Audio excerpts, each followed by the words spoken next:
Hello, I'm Chad Larson. And I'm Barry Berg. Welcome to Setting the Standard, Conversations with the Berg Larsen Group, a podcast where we discuss questions that are top of mind for upper bracket home buyers and sellers in the Twin Cities metro. Welcome to episode 5, the condo community. This is something Barry and I know just a little bit about. We both live in condos in downtown Minneapolis, but we sell a tremendous amount of single-family homes, condos as well. We've both lived in single-family homes before, but the condo market is a different market, and it really many of the buyers for condos have lived in single-family homes before. Others are first-time home buyers buying a condo just because it makes sense for them at that stage of the game.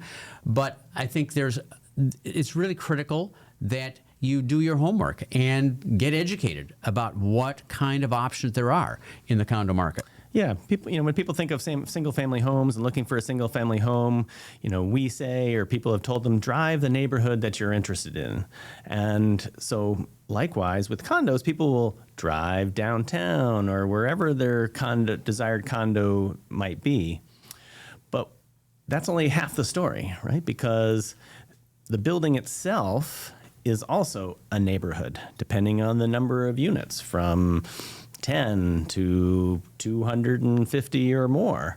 So even there, that homework is important. What obviously attracts many people to condos is the notion that it is more of a turnkey lifestyle. It's you've had a single-family home if you're of a certain age and have had that home before, and now you're ready to get rid of the maintenance. For younger buyers, however, it's also an equal convenience. They may find themselves with jobs that have them traveling a tremendous amount, and or just like the walkability of a condo building, knowing that in a lot of cases they're in more urban settings. However, when we talk about condos, there are also townhomes. I mean, there's a lot of variety, and not everybody is looking for the same product. Yeah. So when you're thinking about that, right? So when we said, okay, start to do your homework, that means not just driving around the neighborhood, looking at a particular building, not just what particular floor plan you might want,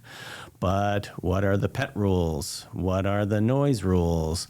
What kind of amenities do they have? How are the financials? So these are all things that you're going to want to be thinking about. And so what's the nice part about Minnesota is that in Minnesota, there are some requirements and rules related to condominium home buying.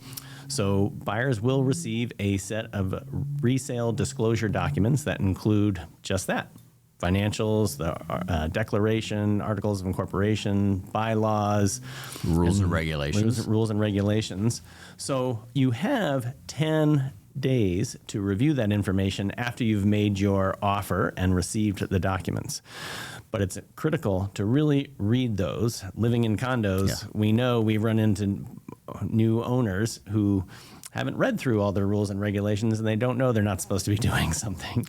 Well, and having said that, I mean, most condos, I tend to find that if somebody is not sure if they want a condo, sometimes it's that sense that they lose some of the privacy they might get if they had a single-family home. I mean, I can say this as someone who lives in a building of a more moderate size with 4 unit owners on the same floor I'm on. I can go weeks without seeing them. I know that they're around, but I can go weeks without seeing them. So it's not as though you feel everybody's on top of you. But on the other hand, condo ownership can make great sense for many people if they find that there are just other activities, or they travel a great deal, or there are things that just make better sense for them for their use of the time. Yeah, and so I think when you're thinking about that condo lifestyle and you maybe narrowed into a particular condominium, as you think back to perhaps having been that homeowner, right? There are the things that you would have taken care of, from the lawn care, snow, maintenance of the building, maintenance of your roof, right? You've had to paint the exterior, you've had to refinish floors, you've had to paint walls, you've had to do all of those things. And your common area of the condominium you're buying has those same roles and responsibilities, and that's what you're trying to get away from. but you're putting that onto the shoulders of the HOA. And that's where, we talk about cost, right? So there is the HOA monthly dues, and that's what your monthly dues go towards, all the things that you don't want to do, but yet someone needs to do them and someone needs to pay for them, and that's you with your share of ownership. And bear in mind that, again, when you're looking at condos, you will see in the MLS system, association fees are disclosed, and so there will be great variety from one building to the next. And sometimes that's a function of how that building is managed. There are always professional managers for all buildings, so that the burden doesn't fall on you as a homeowner unless you buy into a unit of only 2, 3, 4 units, or a building of only 2, 3, 4 units. But bear in mind that those association fees generally are covering the kinds of things that you would have been spending money on. All your utilities, with the exception typically of electricity, insurance on the building, maintenance, care and maintenance of the building as well. So there are a lot of things that are covered. On the other hand, different buildings have different personalities, different the condo association may have different philosophies as to how it manages things. One of the things that you as a buyer will want to understand, and you may not spend a great deal of time looking at it, but there are what we call reserve studies done on condo buildings. The federal government requires that buildings have a sense for what kinds of expenses are they like to incur over the next 15, 20 years. Yeah, 30 years. 30 it is a 30-year study, but obviously 30 years out is a long way out.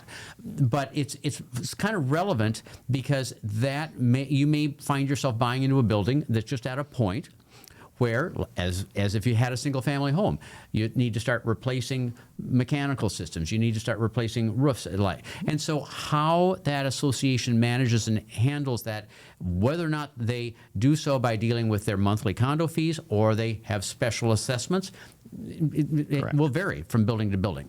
Yeah. Special assessments, some of the older condo buildings that, tried to,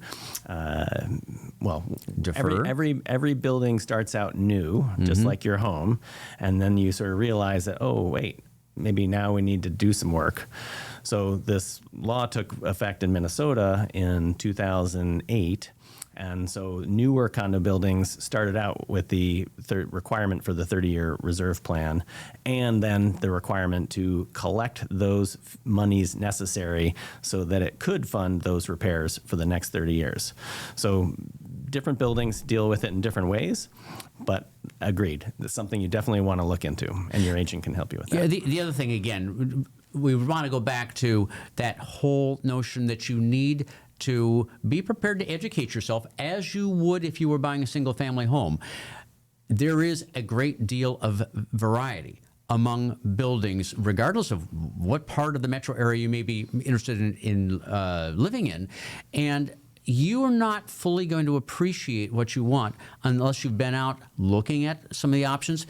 Size of unit, orientation of the unit, natural light, what kinds of amenities, if any, might there be in that project. And you may have to spend a little time determining what really matters to you. I think what's really clear is that this is a very complicated, I don't want to say complicated, I guess there's just more of many varied topics that can be discussed. And so certainly something that you want to be mindful of as you consider a condominium.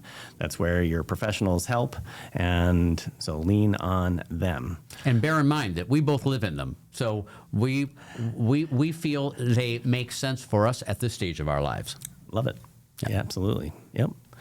So thanks for tuning in to this episode. And next episode, number 6, is Players on the Field, Inside Baseball for Real Estate. So stay tuned.